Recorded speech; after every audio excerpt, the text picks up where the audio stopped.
Kalau seumpama ini gelombang tidak jalan, ini ikan dalam jangka 1 jam sampai 2 jam, ikan bisa mati kalau ini mati oksigennya.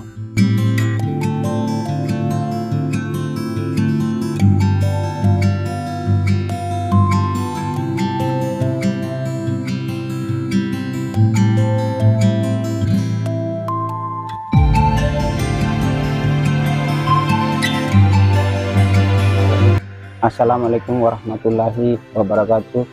Nama saya Ardianto Demile. Umur saya kurang lebih 48 tahun. Saya sebagai ketua RW dan saya dikasih amanah sebagai ketua kelompok tani Batu Tinggi Desa Pakoto. Kegiatan sehari-hari saya selain bertani, saya juga diberi amanah untuk mengelola ikan nila berbentuk bioflok.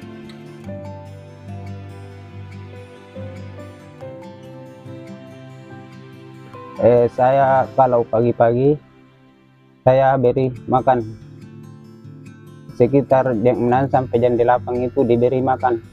Itu dalam dua kali dalam sehari, dan sorenya jam 4 sampai jam 6. Ini kolamnya Om dibuat di tahun berapa? Ini kolamnya dibuat tahun 2022, bantuan dari kementerian.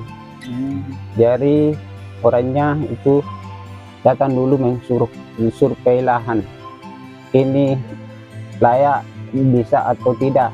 Ini dari bantuan dari pemerintah, dari kementerian, dari Menteri Pertanian ya Pak Sarul.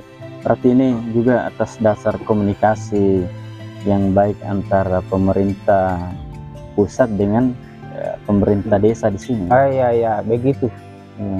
Komunikasinya kan ini desa beberapa prestasi yang didapat diraih, jadi kita diperhatikan oleh pemerintah. Ya, kita lanjut Om masalah budidaya ikan nila. Bagaimana Om langkah-langkah kita buat ini kolam? Berarti pertama kita tentukan lahan dulu ya. Ya, pertama kita tentukan lahan.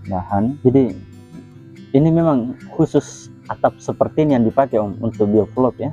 Ini khusus kayak ini penahan terik matahari, ini penahan panas. Setelah kita menentukan lahan, jadi setelah ditentukan lahan cocok atau tidak, dan setelah ditentukan bahwa cocok, maka dimulai pembangunan Om. Ini dari semua ini Om, ada kolam, ada jaring-jaringnya, ada tiangnya yang dibuat dari holo. Iya. Ini makan berapa biaya Om? Ini kalau kita cerita masalah biaya, kita sebenarnya tidak tahu. Kang, ini bantuan, kita tidak menerima uang. Ini datang bahan semua. Oh, berarti kita di sini hanya mengelola. Ya, kita di sini hanya mengelola. Jadi kita dibangunkan, ya, kemudian kita kelola. Ya, kita dititipkan. Nah, bilang itu saya serahkan kepada ini kelompok tani untuk mengelola sampai berlanjut terus. Kalau ini kolam apa saja bahan-bahannya ini? Dimulai dari karpet. Ini bahannya, ini dibawanya ini karpet. Iya. Tanah dulu baru dikasih sekam supaya itu fungsinya tuh sekam supaya lembek, tidak terlalu keras. Iya, tidak terlalu keras. Baru dikasih terpal. Ini 2 lapis ini terpalnya ini. Berarti ada karpetnya juga ya? Ada karet ini karetnya ini di luar, ini terpal di dalam. Ya, supaya kuat anunya. Kuat ini kolamnya. Ya, dan pakai jaring-jaring besi. Ya, ini besinya untuk penahan. Ini tenda. Ini Om, dalam satu kolam ini bisa muat berapa ekor ikan Om? Ya, ini dalam satu kolam ini bisa isinya ini 1.200 ekor. 1.200 ekor. Ya. Itu nanti berapa lama Om kemudian kita panen? Ini kurang lebih 5 bulan 5 bisa bulan. panen ya. Apa kelebihannya Om kolam bioflok dibandingkan dengan kolam tanah yang alami begitu ketika kita budidaya ikan nila? Kolam kolam terpal atau berbentuk bioflok ini kelebihannya gampang panennya. Oh, gampang panen. Ya, lagian juga ini pembeli bilang ini ikannya bersih, tidak bau-bau apa namanya tanah, bau apa tanah, itu? bau lumpur. Ya, itu enak rasanya. Tidak banyak juga hama yang bisa Ya, membunuhkan, ya. tidak ya seperti ular apa ikan gabus. Lebih kelebihannya ini antara kolam dalam bentuk bioflok kita budidaya ikan nila, dia lebih Ya. terjamin keamanannya. Ya, lebih terjamin keamanannya. Kalau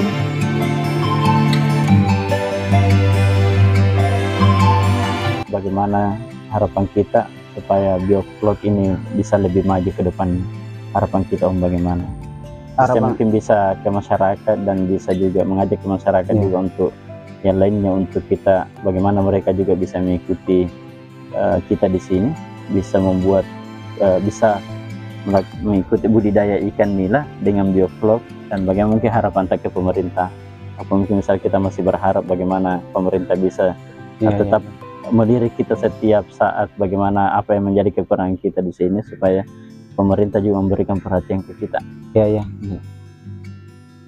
Sebelumnya saya berterima kasih kepada pemerintah atas bantuan yang diberikan kepada kami kelompok tani Batu Tinggi ya, terutama dari